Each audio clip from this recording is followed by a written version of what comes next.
அஸ்ஸலாமு அலைக்கும் வரஹ்மத்துல்லாஹி வபரகாத்துஹு. தினமும் ஒரு துஆ. உலு செய்ய துவங்கும் பொழுது ஓத வேண்டிய துஆ. அன்பிற்குரிய அல்லாஹுவின் நல்லடியார்களே, உலு செய்ய துவங்குவதற்கு முன் 5 கலிமாக்களை சொல்ல வேண்டும் என்றெல்லாம் ஒரு காலத்தில் இஸ்லாமிய சமூகத்தில் ஒரு பழக்கம் இருந்தது. காலப்போக்கில் இந்த பழக்கம் மறைந்து விட்டாலும் மார்க்கம் சொல்லாத, மார்க்கத்தில் இல்லாத சில வாசகங்களை ஓதி ஒலு செய்ய துவங்குகிறார்கள். இது விஷயத்தில் நாம் எப்படி நடந்து கொள்ள வேண்டும் என்பதற்கான வழிகாட்டுதல் நசையி எனும் நூலில் இடம்பெறக்கூடிய 78வது ஹதீஸில் சொல்லித்தரப்பட்டிருக்கிறது.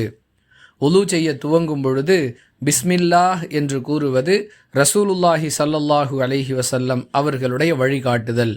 எனவே ஒலு செய்வதற்கு முன் வேறு எந்த வாசகங்களையும் ஓதக்கூடாது என்பதை கவனத்தில் கொண்டு பிஸ்மில்லாஹ் என்று சொல்லி ஒலு செய்ய துவங்க வேண்டும்.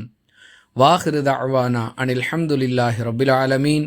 அஸ்ஸலாமு அலைக்கும் வரஹ்மத்துல்லாஹி வபரகாத்துஹு.